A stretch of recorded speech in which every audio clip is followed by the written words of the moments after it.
All right, welcome back. I have David Haldi here with me in the studio again. David is the founder and president of CredHub. It's a rental payment reporting company that is helping property managers reduce delinquent payments and add new revenue. I know this is a conversation, especially during eviction moratorium, not everybody paying their rent. Finding the money is very important to investors, so we brought in David to talk about that. So David, welcome in. Thanks for having me, Patrick. Great to be back. Yeah, so for those viewers that are tuning in, haven't met you or experienced your brand, tell us a little bit about what you're working on, who you help, how you're helping them. Well, we kind of have a program where everybody wins. The resident wins because they're finally getting credit for their largest payment, their rent. We have 52 million Americans today that are in the U.S. that are credit invisible. So we've developed a system that's very automated that extracts the rental payment data, and we deliver it directly to TransUnion, Equifax, and Experian. So it can increase their credit score on average 20 to 70 points. It has a pass-through revenue program where you can increase what we pass on to your residents, but it encourages residents to pay on time. So we see a reduction in delinquency because now it's finally being applied to the credit report, and then we help in the post-move out collections part of it for those who haven't paid, and we're ahead of the collection process, right? We've delivered it to the bureaus. It can be reported as derogatory, and they'll contact the property management company to pay because they want it off prior to it going to collections. And the timing of that is probably most important, right? Oh, yeah. So, I mean, if there's an open balance, it can be applied 15 days after it's been delinquent, and they open balance. But again, we pay rent in advance, so 30 days, so 45 days ahead of collection process. And so right now, being a priority vendor, I mean, they're paying their cell phone bills. They are paying their cell phone bills. I've had... And because it gets shut off, and they have different collection mechanisms in place that we don't benefit from as investors. Well, a perfect example, a guy out of New York calls and he's like, we have this eviction moratorium and I'm so frustrated because the guy hasn't paid his rent, but he's got a brand new Toyota Tundra in the driveway. He's able to afford that. So how do we create and make rent the priority of all their other debts? They're still paying other bills, but eviction moratorium, or they know that, they'll pay the late fee. I mean, what leverage has a property management or owner had to affect someone other than eviction and kick them out? But now today, you can affect their credit. And you're talking about some good points there on leverage, but at the same time, I mean, I think even Tanner yesterday was talking about that exact scenario where, someone is not paying and, still purchasing items. But the reality is, I also hear conversations where, he's thinking about things beyond just cash flow and NOI. He's thinking about how people feel again when they're living there and when they bought a property, how they're calling and saying, I really love how, I love the management team. I love coming home. And I just like what you guys are doing to the place. And that investment group is focused more on not only, of course, objective financial returns for investors, but secondly, they know the path to do that is we need to know the customer, understand the customer, and provide value for the customer. So for even specifically an investor like that, to me, I'm thinking if I'm an owner, operator, and investor, this could be an amazing competitive advantage because renters, if that's 52 million that are lost, they have been paying rent on time, but they're not getting credit for it. Or you can create a competitive advantage to say you rent here, and we reward that. And could that be a marketing tool? It's a huge marketing tool, right? So we have certain clients that promote that in the advertisement they report your rental payments to the credit bureaus. Well, one of the things that they've found is that they have gotten a better qualified tenant who applies right? Because they know if they're going to play the game or game the system, then they're not going to apply for residency at that property. So we've seen an uptick in that, which was kind of something that we discovered over time about the quality of the applicant because it was put in the ad, right? And all of those people, I mean, as we've seen rents increase they continue to increase since 2009. We've been able to report this rental information since 2014, but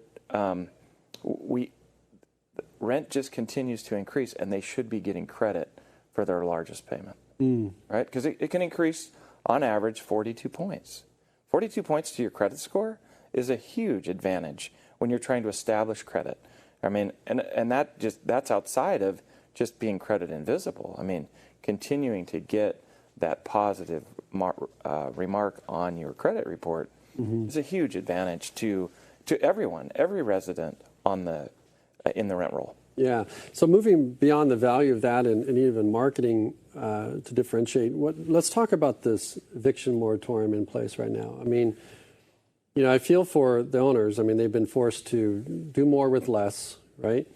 But they went through the same impacts we all went through as Americans here and globally, of course. But when you just think about the idea of, and we opened this up earlier about first principle thinking about doing something different and testing the assumptions of how we even operate. I mean, we've had conversations around the development of testing the assumption of 100 units per, employee inside the office and 100 units for a maintenance technician. And is that really what it takes to take care of and engage with the customers? And so when you think about collections, we're putting leasing professionals that then on their journey, career path, go to maybe an account, assistant manager.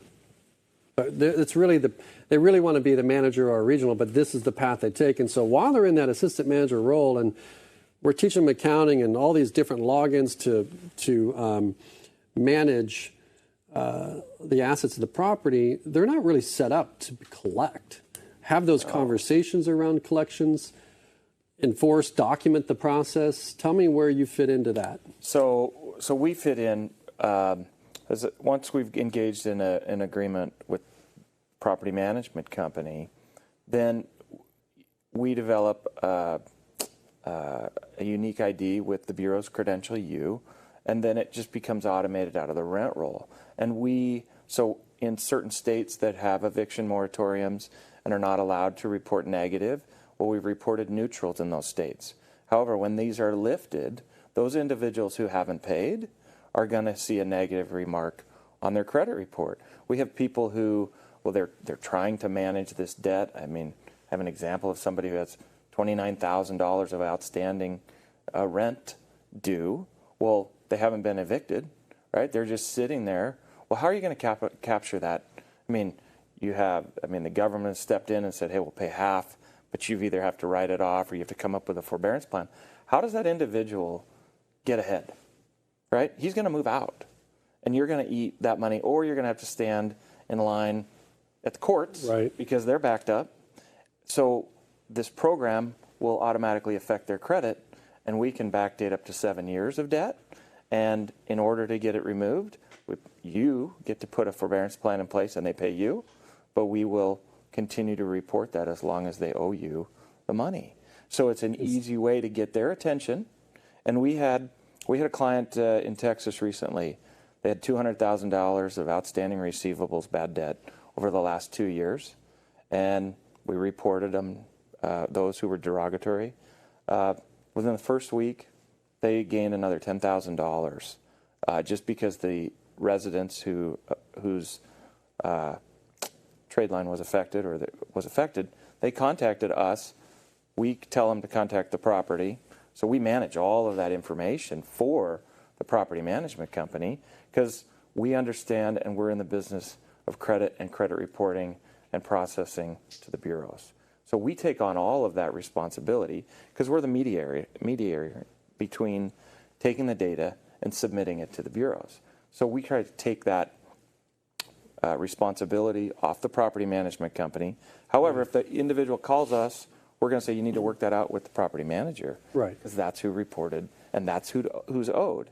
So you're 45, 90, 120 days ahead of the collection process trying to get these people to get it off their credit.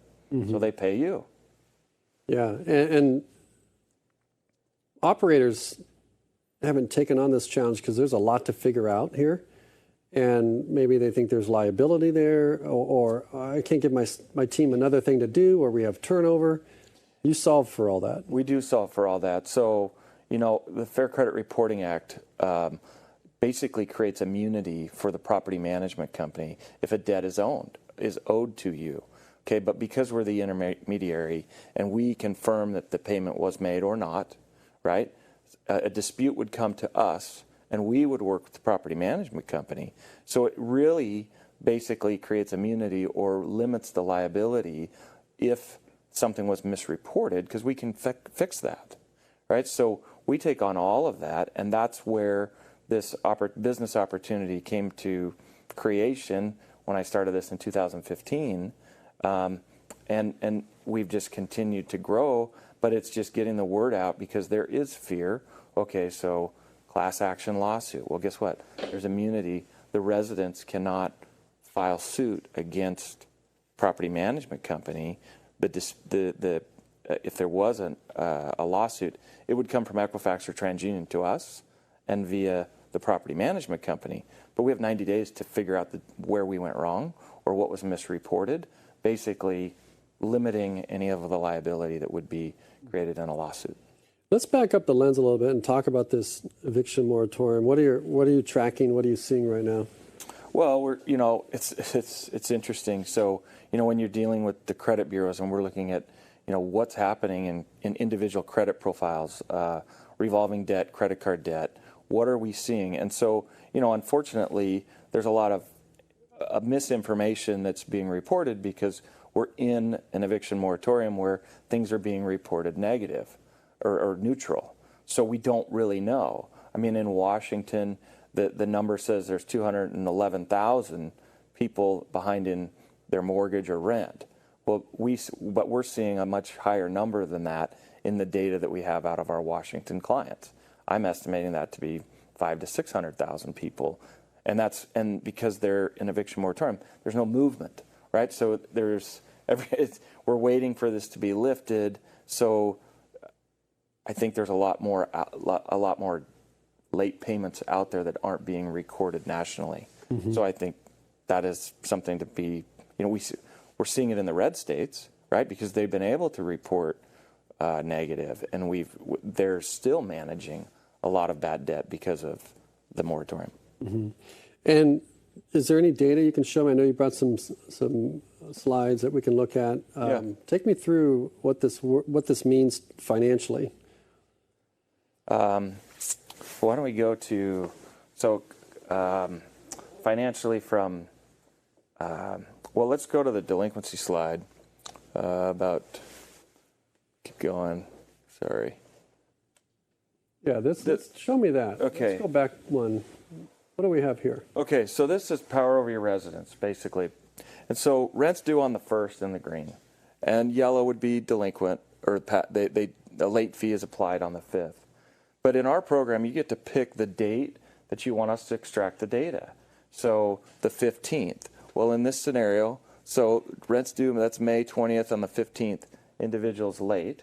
Mm-hmm. Okay, so that's going to go as a current open balance on their credit profile. Okay, so if they went to apply for residency somewhere else, it would be on the credit report as an open balance. May be a red flag. Mm-hmm. It's not negative because we pay rent in advance. It would be applied negative or delinquent on the 45th day, assuming that we pulled the data on the 15th. And that's that June 15th. That June 15th.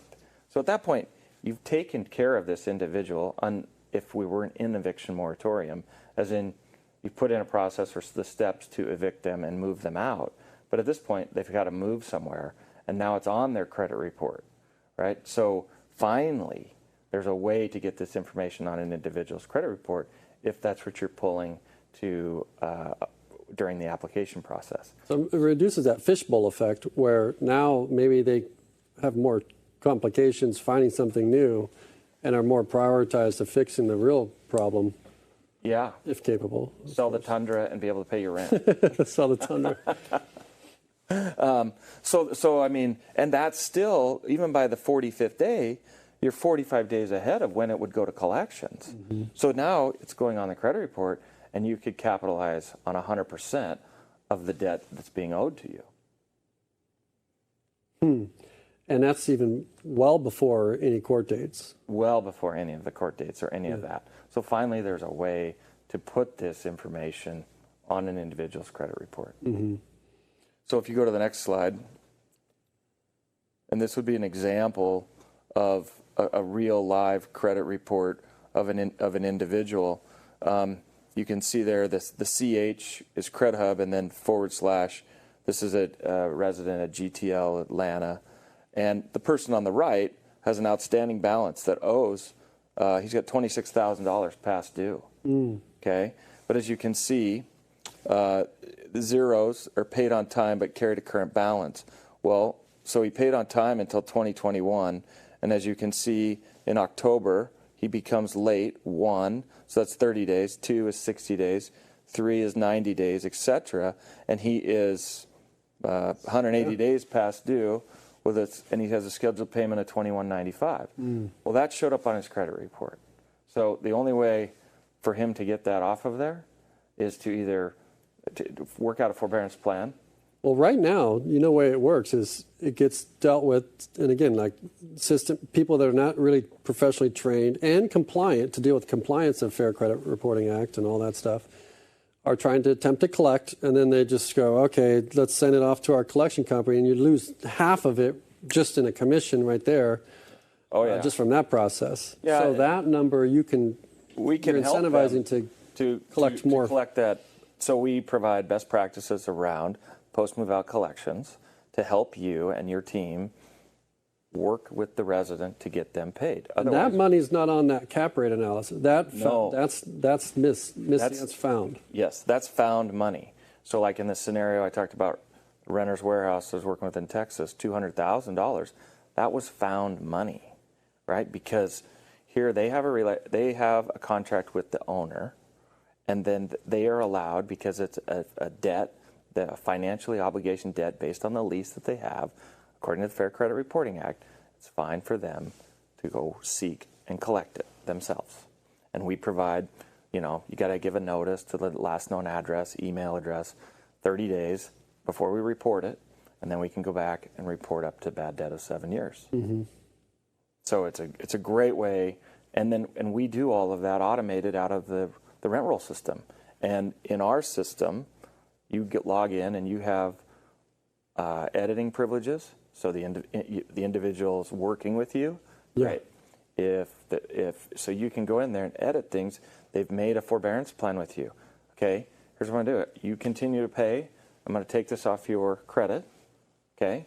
Because we're going to show that it's paid. But if you don't pay, we're done, right? So we have people that are collecting money that they were about to write off, and just say, move forward. Yeah.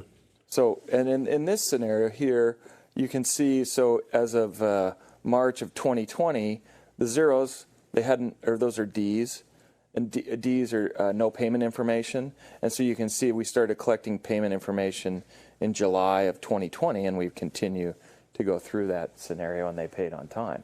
So this is what it looks like on the credit report. And then we do it for TransUnion. And now Experian, we report positive. They only accept positive only. So really, we do have some rent roll systems that allow you to report to be in compliance with, like Senate Bill 1157, which is the California legislation that requires anyone over 15 units that has Section 8 tax credit HUD housing to have an option to report.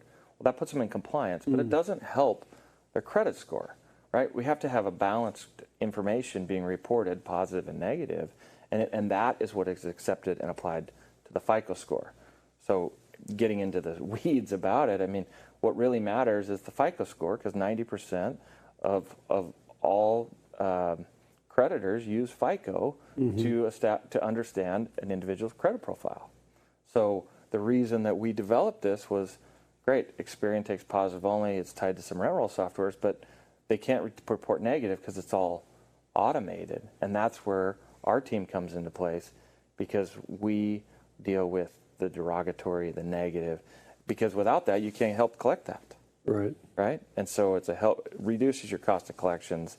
And then the other side of it is, okay, getting people to pay on time, right? So getting them to trained to pay rent on the first, it's late on the second, technically. Yeah, it's a shifting of a paradigm. Well, if I don't pay my rent, let's see, it's not late till the 5th. Maybe I can, well, what are they going to do if I pay on the 10th? Because I got these other debts. Yeah. How do I make rent the priority? I pay it on the 1st. Yeah. And then I pay the car payment. Right. And then I might pay the Visa bill. Right. But I need my cell phone. Show me what this looks like for a portfolio. You're looking at it. Can Sure. Yeah, go ahead. And, next slide. So really quick on this. This is an example of a portfolio that implemented the program. We were able to reduce delinquency by 50%. Now, some of these numbers are pre-COVID, because in some states we weren't able to report negative. But still, in those states that we're seeing a drop in delinquency. And really, this is an education. This is new to the market, right? I find that myself that most of the time we are educating not only the property management company about FICO score and how it's calculated, we're educating the resident and everybody. But as long as we educate people, we see a reduction in delinquency. So in this scenario, this portfolio, 2,000 units, he's on our $5 a month program. He charges 10. He had another $158,000 of revenue over a 12-month period, and he reduced his delinquency by in half. So if you go to the next slide. So this shows you some cap rate information of how it is applied to the overall portfolio and what this program can do. And, average cap rate at 4, 5, or 6%, depending on geographically where you are. It can really increase the value of the portfolio and help reduce your cost of collections, right? But what's not calculated in there is how much time are your employees saving by not having to chase bad debt or knock on the door or figure out where that money is, as well as the capitalized value and ongoing cash flow in the reduction of delinquency. Right, so how much money are we moving up earlier into the bank account between the 1st and the 5th versus waiting for those who are paying at the 20th or after their second paycheck? Right. Right. So it can increase the cap value if this guy was to go and sell and he took it and applied it to the specific building. Right. It's an easy way to increase cap rate. Yeah, and I like how you're aligning. You said win-win. I mean, this technically could be a adjacent revenue opportunity that's found too. And the benefit to that is getting credit where credit is due, like you said, but also I know you have some risk profiles in there where they get free credit. I mean, credit monitoring and things like that as well. So there's some benefits. In addition to the credit reporting, we do have one program. It's our most popular program, but it includes all states' identity theft protection. So here now you're offering, we've seen an uptick in ID theft over during COVID, right? People are using their computers at home. They're working from home. There's so the policy includes dark web monitoring, identity theft resolution. So therefore, if their ID is breached, there's $1 million of coverage to be reimbursed. That goes from includes car time, gas, whatever it took you to help get your credit back in place, and that's backed by Allstate Insurance's identity theft program. So, and that's been a huge win. The residents love it, and it's portable once they leave. But we've negotiated a great rate to pass it on, and that if they were to buy that individually online, it's $10. So that's where that's where they've passed it on. Yeah. So property management company owners get a benefit of those extra dollars. That's great. What are you hearing when you're in conversations with executives about this program? A lot of times it's too good to be true. Wait, hold on. How and why? And then, probably this is a lot of work. Are you sure it's legal? are, and we see things just like I have got somebody I've been working with out of Westchester County, New York, with how does this apply in New York with rent stabilization? Well, it's a service, right? And under those requirements, it can be applied as a service. So, and we work with former general counsel of TransUnion. We have other attorneys that we work with to make sure that we're in complete compliance. We're members of the National Apartment Association, work with their lobbyists, local lobbyists at certain, depending on the state. So most recently with this California legislation that requires people to have an option to report, well, so what's the penalty? Well, there's no established penalty in California yet if they're not in compliance, but if the resident does take them to court, well, it will be up to the judge what the penalty will be, right? And so if they didn't create that option, so that's a huge one because there's a lot going on in California with eviction moratorium and everything that's happened because of COVID. Yeah, and definitely appreciate what you're doing to share your knowledge here with our group. Is there a minimum sort of, I've got a note here, is there a minimum number of units, or how does that shape up in terms of tell me about your ideal client, what does that look like? So, I mean, we have clients with 15 units, and we have clients with over 10,000 units. And it just depends on, once we're embedded into the system and we give them 12 months to onboard this, maybe they can bring up the slide. There's a slide in the deck that kind of shows. So we give you 12, I think go up, this is it. So we don't make money until you do, right? So we're going to report everybody from day one because this allows you to market it to everybody in your portfolio. But we don't charge you, it's a property management company, a 12th. So a 12th, 2 12ths, 3 12ths. So within a 12-month period, we finally have everybody paying for the program. But the people who are in month 7th, 8th, or 9th of a lease renewal, then they're going to have seen the benefit already of the program, and they're going to see it on their credit profile. The other thing about that is that when they see it on their credit profile, it's our 1-800 number when they go, what is this? And our customer service teams are there to answer their questions. And first it's all, wait, who are you? Who stole this? Why is this on my credit report? And then you start explaining them to them. And then they're like, wow, I didn't see that in my lease packet. I didn't know it was being reported. This is great. This is huge. Or for somebody who is co-signed for their son or daughter, maybe 18 years of age, 19 years of age, didn't qualify for credit. Like, okay, I'm in. Keep it on there, right? So we get parents who call who have co-signed as a guarantor. So, but we give the opportunity to ramp this up for 12 months. So the cost is passed on to the resident at lease renewal or new residency.